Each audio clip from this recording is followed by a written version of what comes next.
Hello, hello. I am Natalie Webster. If we haven't met, welcome to my channel. And if you're returning and you've been here before, I'm excited to see you. I wanted to stop in and do a little live. Probably won't be super long, nothing crazy marathon because it smells hugely like paint where I am. My Tony went in ahead and he created this awesome kind of like desk contraption, and he is in the middle of painting it. And while he's painting it, oh my goodness, does it smell like paint? Hello, black male. So yeah, if I fall out of my chair, somebody type in the well, hopefully Tony's watching and he'll come get me. It's going to be really nice when it's done here in my home studio. Hello, No Talk Tony. But getting there is, I think, kind of the thing. So I wanted to jump on and welcome you all and say happy Aloha Friday.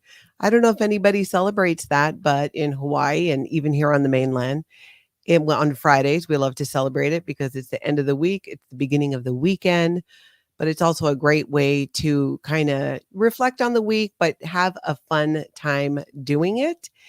If you've been following my other videos and lives, I've gone over a lot. There's been a lot. We've talked about a lot. I've been fortunate to do a few streams with Aaron, and it's gone really well. Hey, sassy sister. And we're going to do a bunch more. You have to excuse me. I think it's the paint in here. I was saying earlier, my desk that I sit at in my studio here at home, my Tony is painting, and he put on the primer today and stained it the other day. So the last few times I've been in here, it's been a little intense, but I think it'll dissipate. But it's Aloha Friday, so I want to find out one thing I thought that would be fun to do on Aloha Friday, especially after talking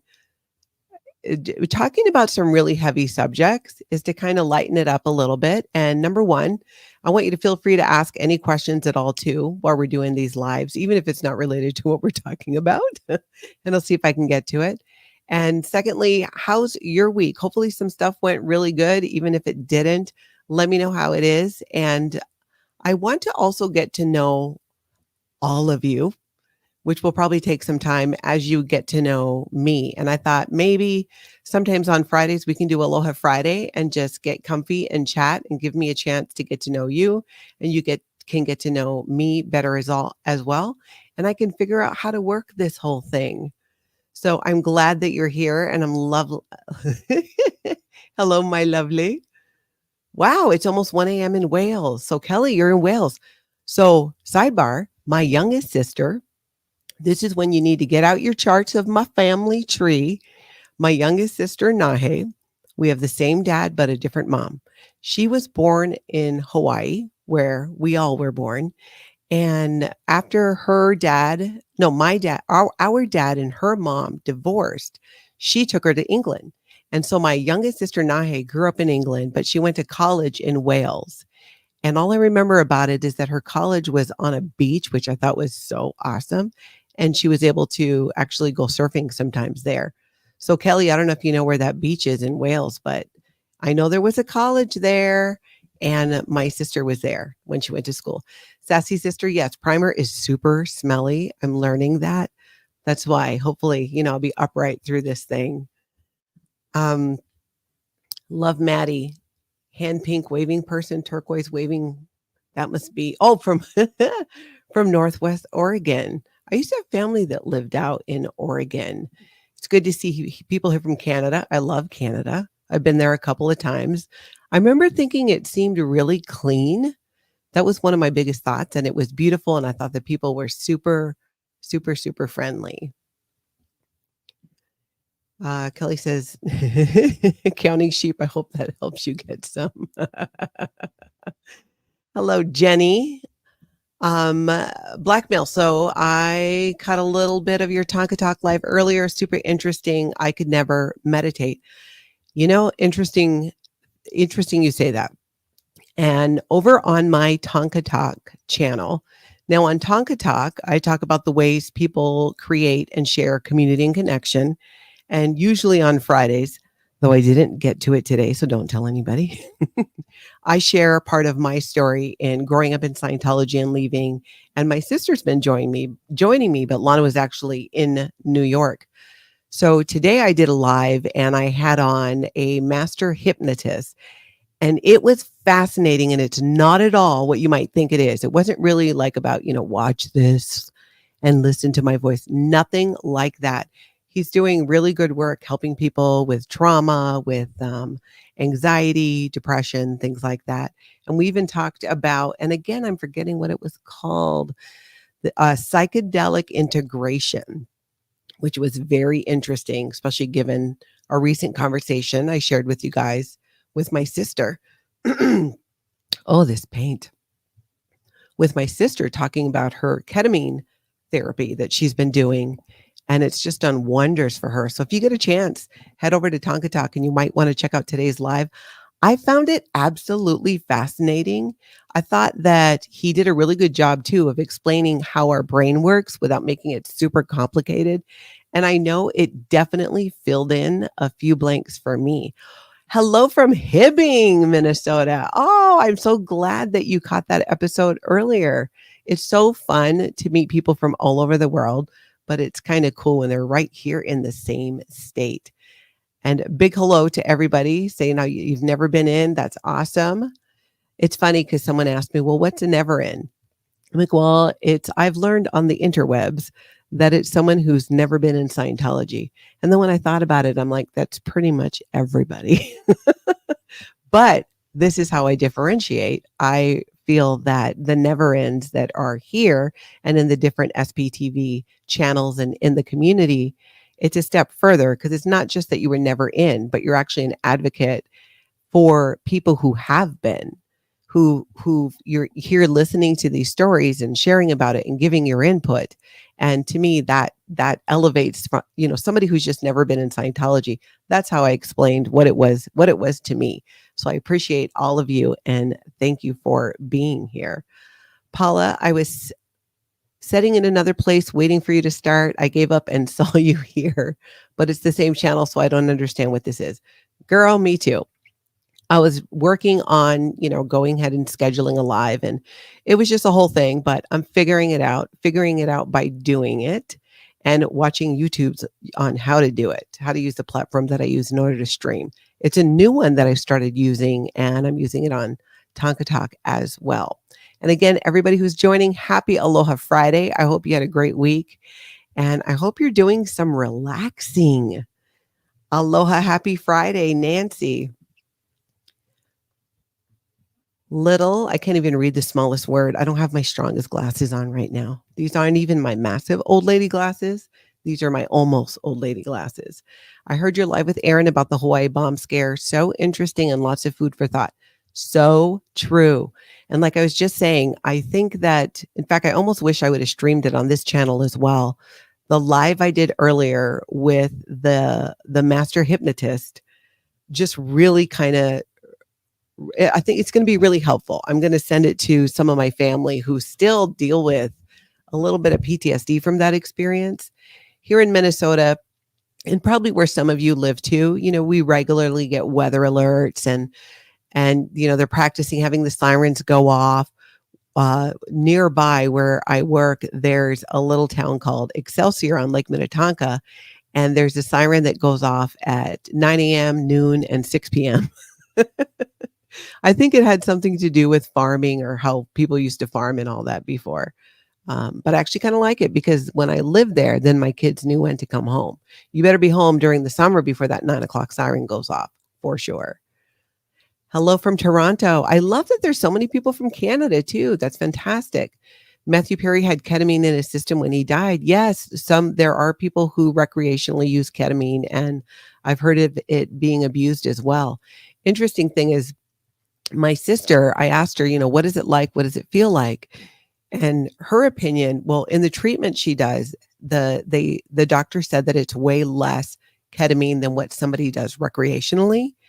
And my sister said she can't believe people want to do this recreationally.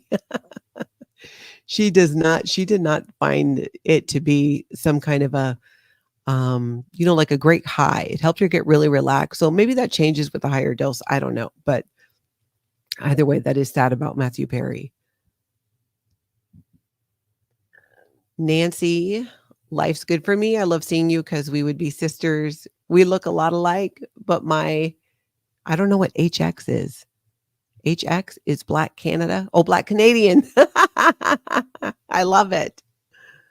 That's fantastic. Ooh, love Maddie. I went to get help with that through a hypnotist and he tried, but he couldn't help. I really wanted it to work, but it did help a friend of mine. Yeah, I don't think there's any one size fits all. You know what I'm saying? Where one thing might work for one person, but it doesn't work for another person. That's why I think it's so interesting to find out more about these things and talk about these things. Ooh, I have a surprise for you guys. Come closer. Tomorrow at 10, and I'll put out a little announcement too that I'm going to go live. So tomorrow, Saturday at 10, my oldest daughter, Shelby, who some of you have met here in the chat, and who I've spoken about at length. Shelby is my oldest.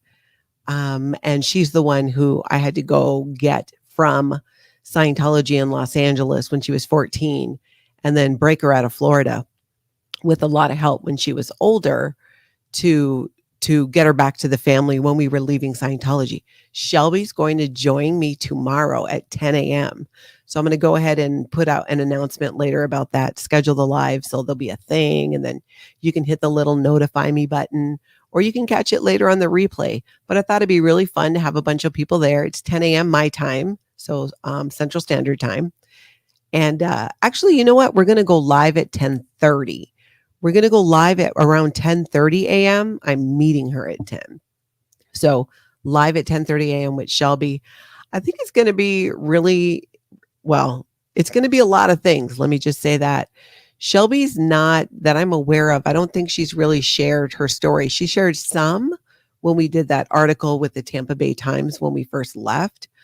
But she hasn't really outside of that. And we've never really sat down and talked about it kind of from beginning to end, including when she was 14. I've shared with you, if you see my other videos, what that was like for me and what I had to do to get her back.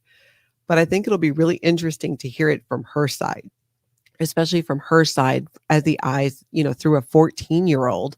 When she first went to the Sea Org and they wouldn't let her leave and I had to go get her, to again as an 18-year-old, as an adult, 18, 19, and being in Florida and having to break her out of there. It was crazy. I've talked a little bit about that, but I'm really going to get into it with Shelby. And it'll be really interesting, like I said, to hear her side of it. I mean, she and I have obviously talked about it. We lived it, but not really in this way. My kids who are all adults have really enjoyed my podcast and then here on YouTube as well. There's a lot they've never heard before, but they're all adults. I mean, my girls are in their early 30s and my son's 25. So they can handle it and they're asking all the right questions. And let's see. Kraken Studio.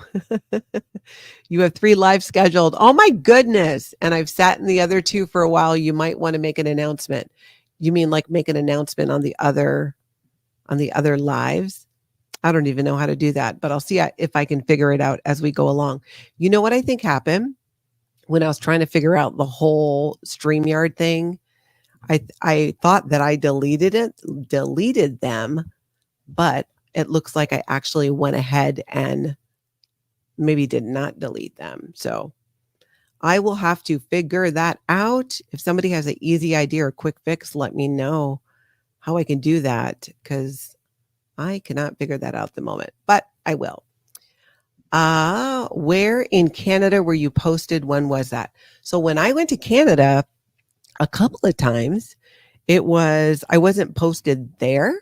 I was actually working for Flag. It was after I had my daughter and I was living in Seattle, and my job was with the Flag service consultants, who was kind of like, think satellite office for Flag.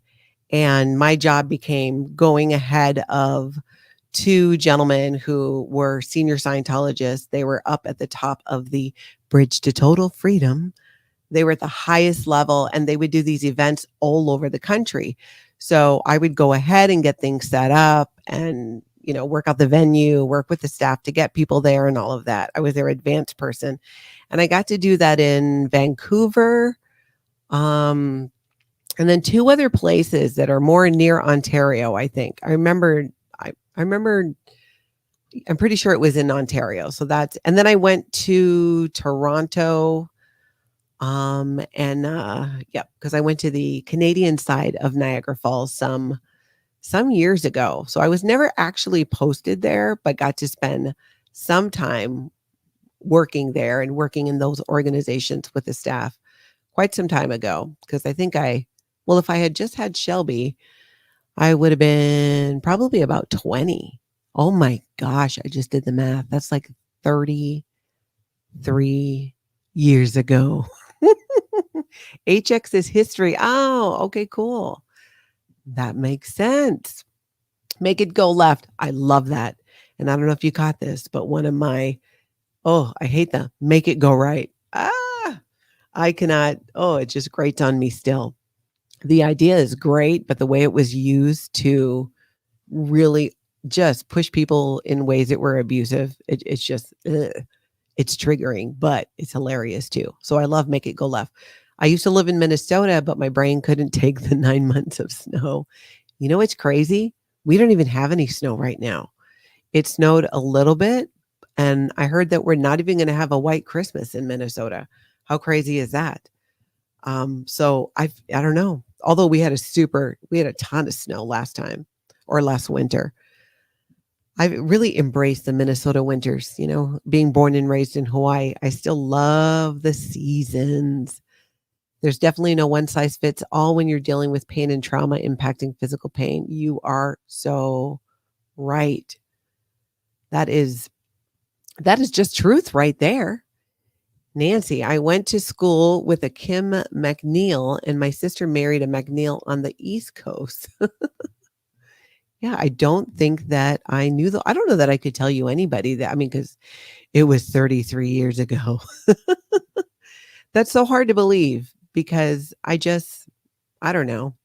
You guys tell me. So I'm 53, but I still feel, I definitely feel younger in my head.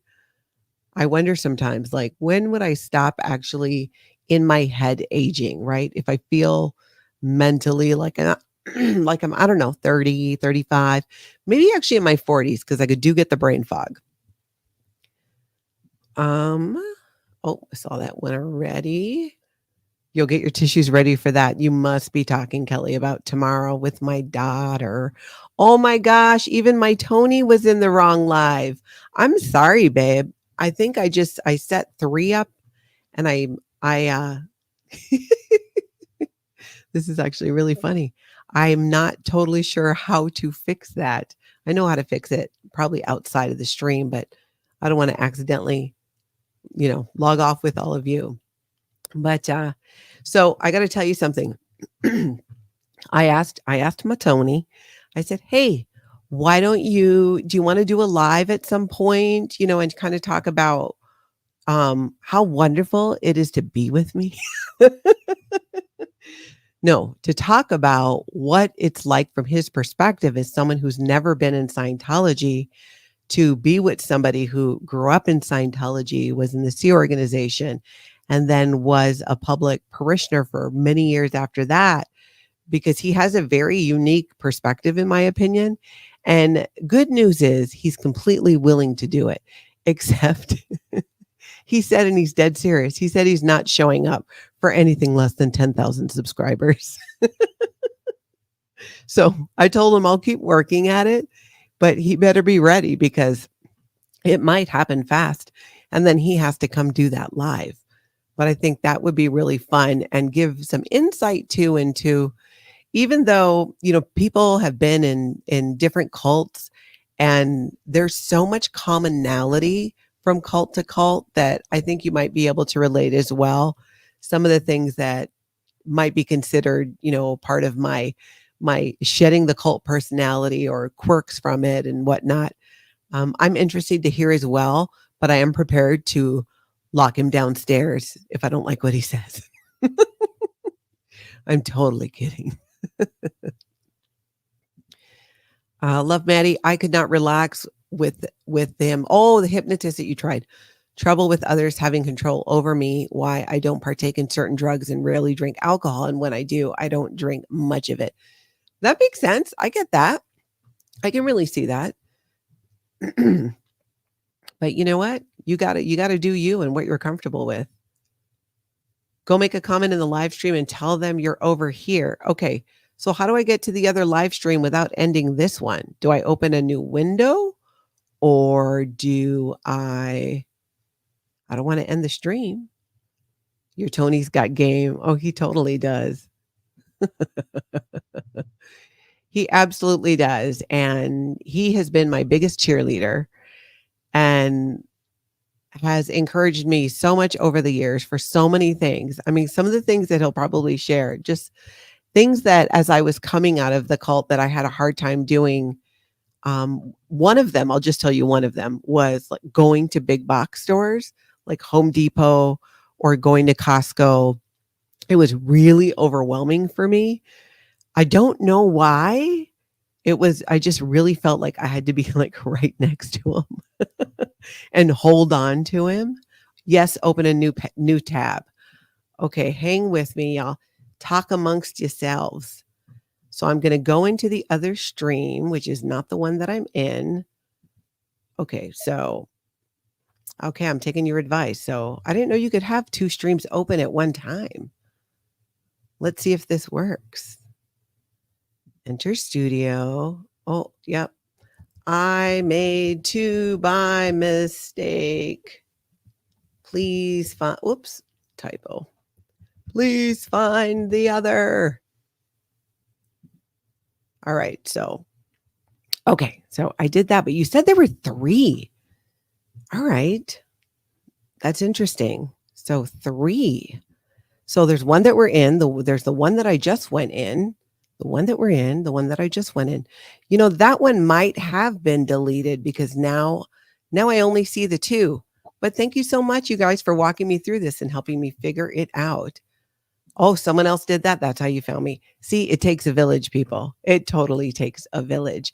And for people new jumping in, happy Aloha Friday. I think it would be fun to kind of do a Friday chat, especially after doing, I've done a few videos with Aaron and I did a few videos on my own on this channel. And it is a lot and it's a lot to digest and do it from your phone. I should have done that. It's a lot to process and you guys tell me what you think. I think it'd be fun to do something just a little bit more lighthearted, but by all means, if you have questions about anything that you heard during the week, feel free to ask. Okay, that's awesome. There's a comment on each of the lives already left. All right. Oh my gosh. That's fantastic. Thank you. Thank you. Thank you. Now, some of you jumped in after I shared this, but my daughter Shelby, who's my oldest, is going to join me tomorrow doing a live at 10:30 and share her whole perspective and really her story in terms of specific to the two incidents I talked about where I had to go grab her back from the Sea Organization. And then I needed to go get her again I got her picked up when she was 18, 19. I think the third was actually being live versus waiting for the live in the right one and seeing the other. Wow. I'm a hot mess, not in a dress. Well, this is fantastic. This is super, super helpful. I know that I have a bunch of questions, for Shelby. I think it'll be really neat, like I said, to hear it today from her, because this is something Shelby today is 33. And I think she's absolutely amazing. Do you have any pets? I do. We have a giant schnauzer and his name is Odin.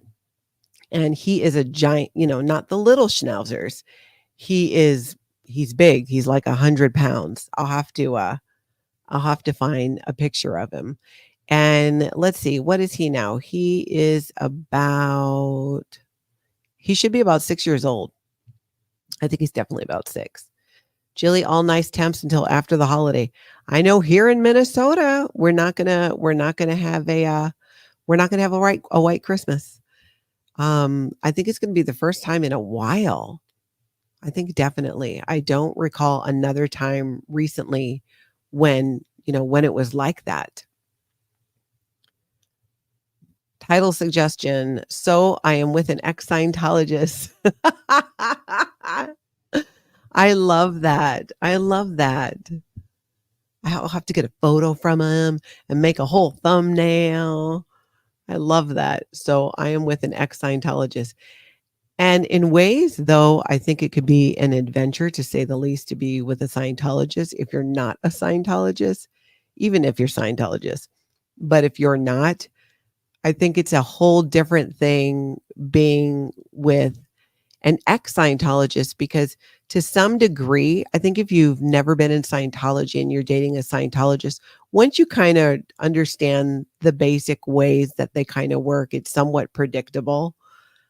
It still, can be a wild ride because of what often happens with people in the Church of Scientology. Sadly, the parishioners mainly centered around finances and how much money and how much pressure is put on them to donate. It's truly crazy. You'll hear more about it. Absolutely more about it. Lay, on average. Oh, hey, Lay. I emailed you. On average, Minnesota doesn't have snow once every 5 years. You're probably right, because in my head, I'm like, I think there was a time when there kind of wasn't so much. And I've been in Minnesota now for, oh goodness, it's I probably 30 years, I think. Probably just about that, maybe even a little bit more. Yes, never in Tony. My Tony has never been in Scientology, even though I tease him about this, because there was a period of time where he wondered if I was still in Scientology and just trying to recruit him. Oh, sorry, babe, but that's so funny. What's funny about it is because as he came to learn that, the things I would share about Scientology, there's no way that I was still in Scientology, because you're just not allowed to talk about certain things, and really nothing in terms of the upper levels of Scientology. You can't even talk to Scientologists about that, but definitely nothing that happens in the church that would make them look bad is something that you're never allowed to talk about. That's why, too, if you're dating a Scientologist and you're not a Scientologist, that's likely not something that you're going to hear about from them anyways. So, yeah. Kraken Studio remarks, great idea, but make it a question for best SEO. What is it like being married to an ex-Scientologist? Ah, I'll have to say in a relationship, because we're not married. We've been together 10 years now, and that is the way that we like it. We've both been married before, and me twice. And, if it ain't broke, right? It's kind of fun, or it's been fun for me to be with him all these years and not be married. I don't know why. I don't know why. It's probably some minor rebellion. But definitely, what's it like dating an ex-Scientologist? Which even then sounds funny, though that might work, because to say that we're dating seems weird too, especially at our age. I mean, what do people call it when you're in your 50s and you've been with somebody for 10 years? I often, I'll say my partner, he introduced me as his lady.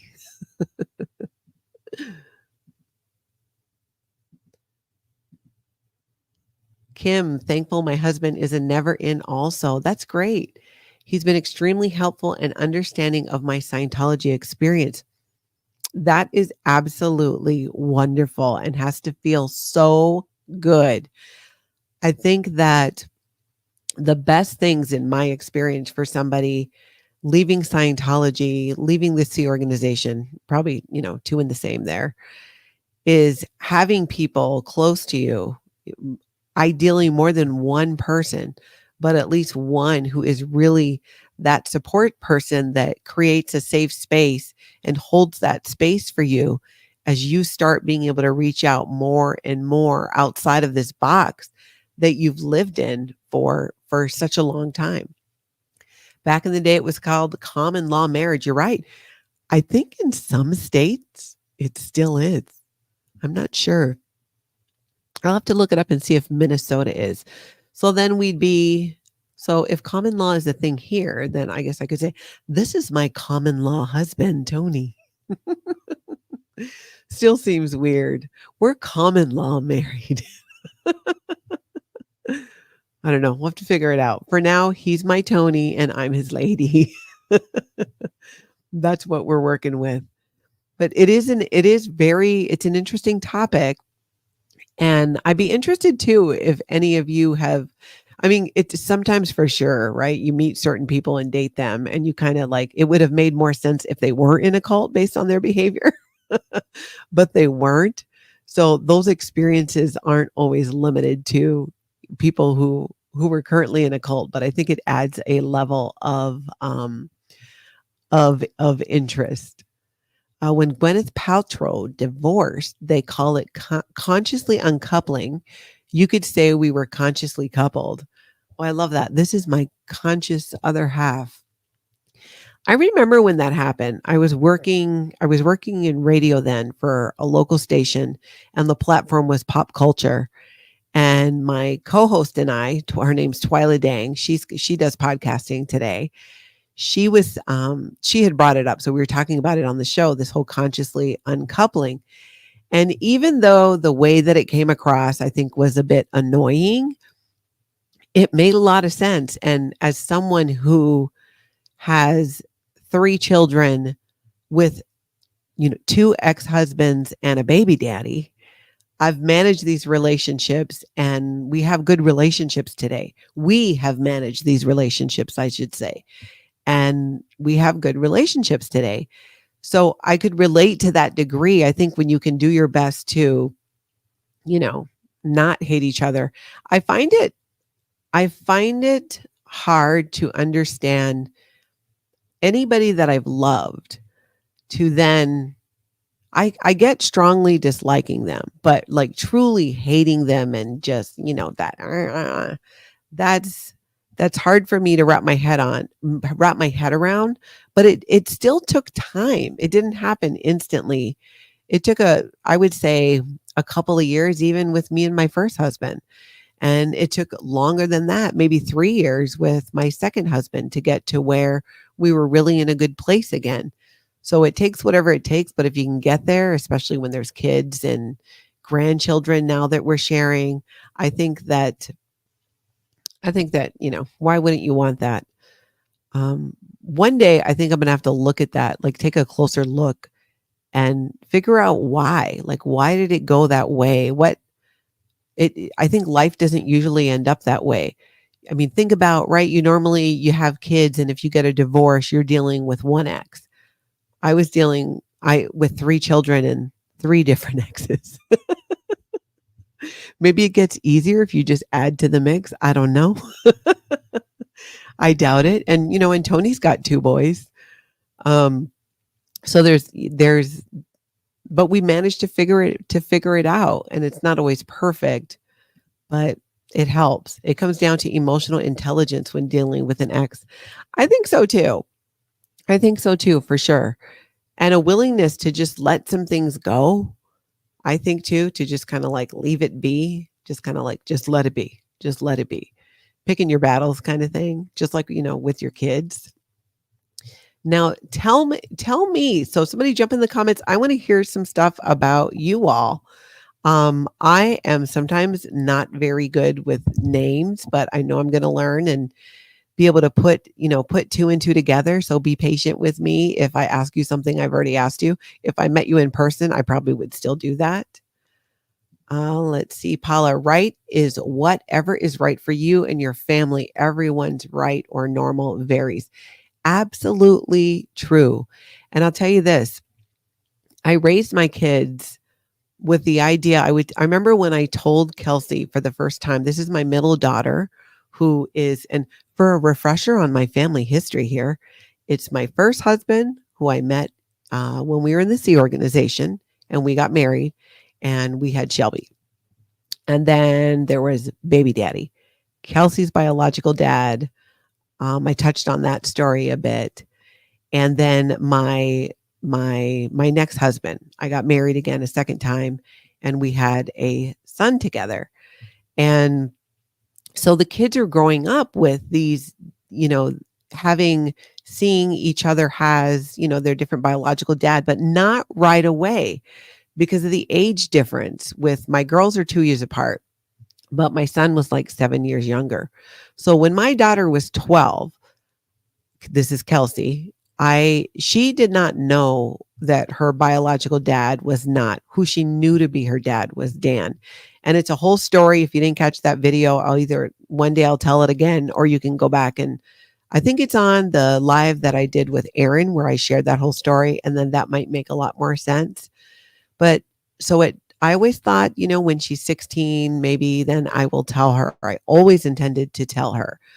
But Dan made a decision. We both did early on to raise Kelsey together, and he really wanted a second child. And Kelsey is 110% his child that way. But for some reason, when Kelsey was 12 years old, I just felt this incredible urge that just felt like it came out of the blue to tell her. And it's like I could feel this, I hate to say voice because it wasn't really a voice, just intention of like, tell her. It's time to tell her. And I remember arguing myself thinking, no, no, no, no, no, no. 12 with this child is not the time for me to sit her down and tell her, hey, who you thought has been your biological dad for 12 years is not. She needs to be a little bit older. And it was just so strong that I thought, you know what? All right, I'm going to tell her. And this was when we were still in Scientology. And so I sat her down and we talked about what biological meant, how some kids are adopted, these different scenarios. And I told her. And she had I think, yeah, she did have both. She had 2 younger sisters, so 2 younger half sisters. And she was really happy to hear that. And not long after, she went to go visit them and they started a relationship. And she's had that part of her family ever since. And we've done a few things together in terms of, I think they've come out to Minnesota maybe a couple times, and we've gone out to Florida. And I even went to, this gets a little convoluted. My mom, who's from Florida, her family was having a family reunion in Florida. And my mom's the parent who was in Scientology.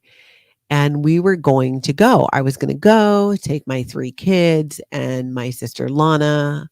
I think she went, to be honest. I can't completely remember. And, take her daughter and go meet this whole other side of the family, a lot of who I had never met because they were still in Florida and I think North or South Carolina. And I was growing up over in Hawaii. So we're going to go to this reunion. But while we're in Florida, well, that's where my daughter's bio dad and stepmom at the time lived.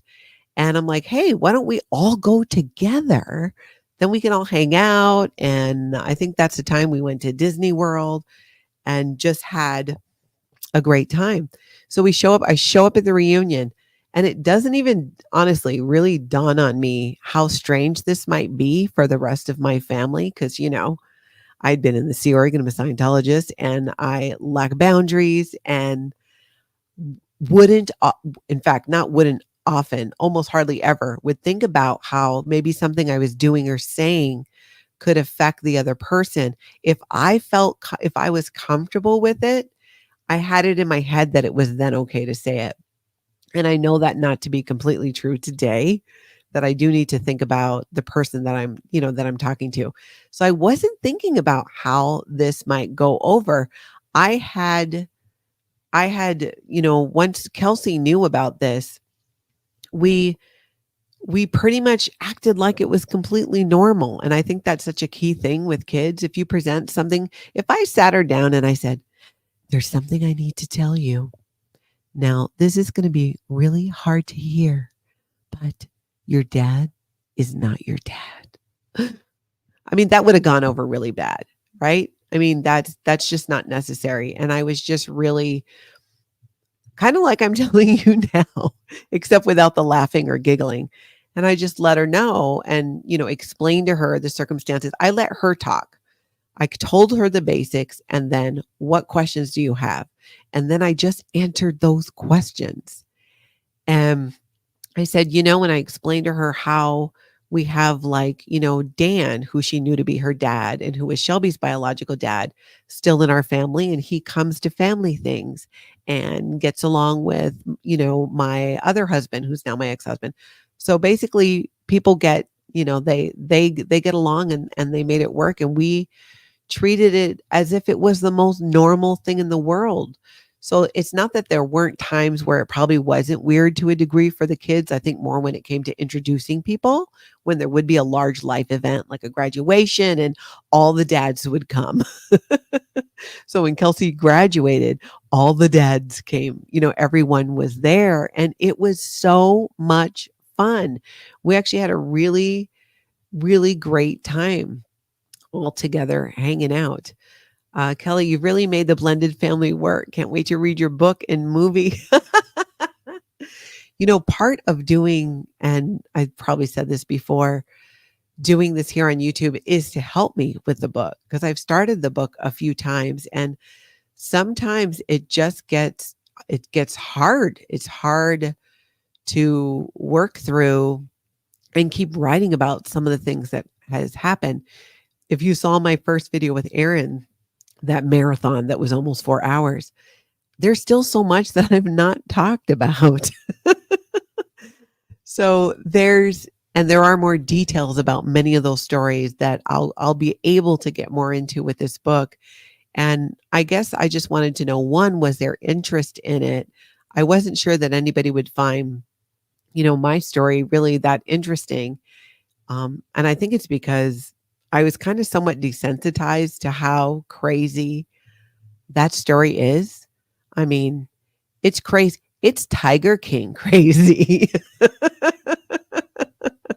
Or, I mean, could be. I mean, I don't want that.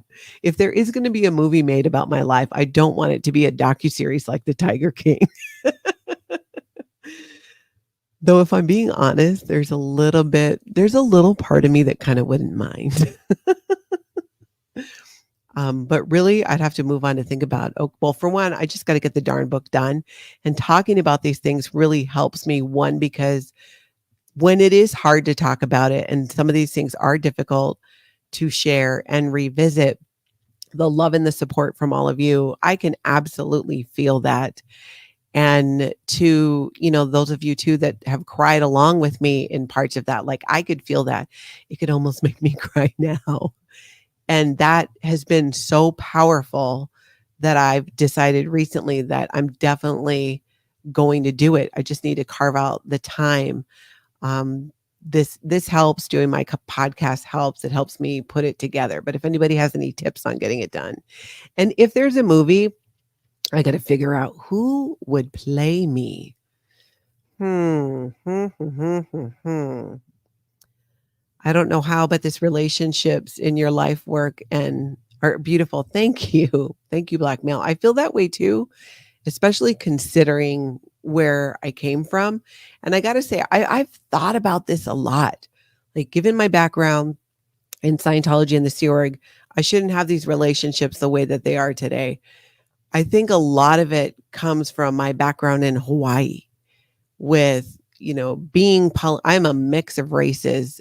But I'm Hawaiian and was raised more in that culture. So of all my nationalities, I think I have 7 or 8. It's the one I've most identified with. And family is so important. And it's that way in many, many, many, many cultures and for many people. But you don't, if somebody gets a divorce and short of there being, abuse or some type of violence, that person is not out of the family. So if it were me, right, I got a divorce from my first husband, Dan, Dan still continued to see my family. Dan would go on trips with our kids and my sister and her husband and her family, and they would go to Hawaii and visit my family. He would go almost every year and would take the kids. And one year he took my son as well. So I'm so thankful. I'm just really fortunate to. I mean, it takes two to tango. So it takes all of us working together. Any interests? Are you Are you freaking kidding me? Knowing John Lennon's assassin and Grandpa Dad, I'm in, girl. Thanks, Kelly. That whole the whole thing with Mark David Chapman was something that I never really talked about. I definitely didn't talk about it publicly. Um, what do? You get on Facebook and make a post about it. Hey, by the way, it'd just be weird. It just didn't seem to be the time or place. I knew it was something that would go in the book. I knew that. So I think that, and there's more to that story too. So I think definitely, yeah, that'll be in there. I think you're right. I'm starting to feel more strongly that, yeah, um, the paint fumes in here are stinging my eyes. I'm starting to feel more strongly about getting the book done and just really being able to share everything and with the detail that I think some of this deserves, because I really ran through it. Even though I was, on that live with Aaron for 4 hours, there's there's just still so much, and we're going to do more videos about a variety of things. Is that Lena? Lena on me. Wilma Rudolph should play you. Your humor is like hers. Am I reading that right, Wilma? These, if you just joined us, my desk area is being painted. Um, and it's a strong smell, and I think it's stinging my eyes. I'll have to look up who that is. That would be very I would love to see who that is. Sassy sister in Hawaiian culture, family is everything. You are absolutely right. And not limited to your blood family either. If you go back to the days of the chiefs in Hawaii, they used to trade. One child would be raised by another family to make sure that that unity was still there. And that's where that whole Hanai family concept comes from. America Ferrera should play you. Oh, that would be funny. That would be funny. It'd be nice to find somebody who is a little bit Hawaiian, you know. Representation matters. I absolutely love her and she's super talented. Um, and that would be an honor.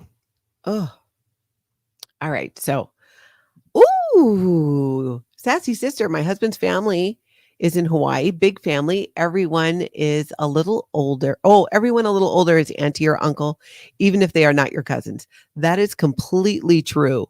You grow up with your mom's best friends are your auntie and uncles, and even someone older than you, like you go to you know what? I remember when I started going back home, and I want to say it happened in my late 40s when I got the first auntie from someone that I didn't know. And it's a sign of respect, but it is also an acknowledgement that I'm older. But now I've embraced it. I love that. Like I want to be auntie. I love that. I want to like adopt everybody. But what was he like? Serious creepy vibes. What you know what? I forgot who we were talking about. So you'll have to kind of give me a follow-up with that one, Kelly. Oh, Maya Rudolph. Okay. Oh yeah. I love her and she is really, really funny. Do you mind sharing your email address for me to send you information about finishing your book? No. Send it to my Natalie at tonkatalk.com. You got the spelling of my name, I think should be up there at tonkatalk.com. Natalie at tonkatalk.com. And I will definitely get that. I appreciate that. And you know what? You know what we should probably do? There should be some accountability where we can do Aloha Friday, right? We check in, see how the week was, and I have to commit to writing a certain amount of pages or something like that. That is the only way I see it getting done. Fortunate for me, one of my very good friends who I also have the privilege of working with, um, and eventually I think you guys will meet her. Her name's Kelly, and she has been so supportive and just so supportive of me doing exactly this. So very thankful for that. Kelly, yeah, Mark David Chapman. I don't remember if I was in the middle of talking to that about that and I just kind of got distracted or what happened there. But I am going to wrap up because my eye is really stinging because this room I'm sitting in is filled with primer. But it's going to look so good. I wish you guys could see it. I'll have to share a picture. Tony built this whole thing from scrap wood that he got at a Polaris dealership using the containers that the machines and the stuff comes in.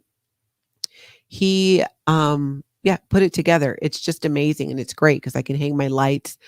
I use a lot of lights. I use a lot of lights because it makes me look better. I use so many lights that if the DEA was going by and looking for like heat sources to find, although growing marijuana is now legal in Minnesota, so I guess it wouldn't matter. My house would light up because I love my lights. I love my lights for these lives. We'll just do a couple more of these. Interesting in Scientology, you can't be an open book for fear of being written up, but once out in your words, overshare and have no filter. Relatable Reese also says she has no filter. Yeah, completely. I totally get where you're coming from. And that is so interesting. It's kind of like it's this full circle moment. And I think it's Scientology's karma. And see if you track with me on this and see if you, well, let me know if you agree and if this is making sense. They raise us to not have these buttons, right? So that so our buttons that we should naturally have, because those buttons give us these feelings of being uncomfortable, and that would cause us to maybe behave in a different way. And they flatten those buttons by pushing them and pushing them and pushing them. So we have less boundaries. We honestly, my experience in having less boundaries means you accept more shit and you become more conditioned to accept that as well. So you grow up in Scientology, you don't have these boundaries. You're not afraid to talk about just about anything because you need to, especially for at a young age, some of the things that they have you doing. And then you grow up and then you leave, right? And you wake up and you start realizing that you have choices, that you also have a voice, and you've always been told not to talk about these things. And you can talk about these things and you're going to. Why? Because you have no boundaries and you have no filter because that's how they made you. So you see how it comes full circle back for Scientology. I need to get something to hold this mic up because I'm kind of hunching over and it's not comfortable. But do you see, I mean, can you see that? It just comes back to them in this circle. It's like you created this, and now you're surprised when these people want to write books, or you're surprised when these people are willing to go on YouTube and just pull off the band-aids, grab at the scabs and let it all hang out and talk about it and share about it and normalize talking about it. They should not be surprised. But maybe if we had more buttons about it, maybe if we were a little bit more introverted about it, it wouldn't be that way. You're right. I got to open some windows. I appreciate your openness as a never in. I'm learning so much from you and others that have the courage to be vulnerable. Thank you. You're making a positive difference. Thank you. Thank you, Heather. Thank you for listening and for being here. It just means the world to me, and it's making it possible for me to even continue doing this because, like I said, I wasn't sure if anybody would be too interested. So I'm going to keep sharing. If you like doing Aloha Friday, I think I'm going to try and make it a regular thing because Tony and I, you know what? We like the home vibe. We're really not out doing much. We enjoy us after, especially after busy days, just being together and hanging out. And he is an amazing cook. He made these ribs that were so absolutely good. Oh, I'm gonna have to go eat some more. Yes, I'm gonna open up some of that. Good. I'm glad you like Aloha Friday. Then let's keep trying it. And but remember tomorrow, 10:30, I'm gonna go live with my daughter Shelby, and we're gonna hear her side of the story. This is like a Minnesota goodbye here, I swear to God. And if you're not familiar, they take really long because you got to go say goodbye to everybody. So thank you very much. Thank you so much for being here. And I hope to see you tomorrow on the live at 10:30.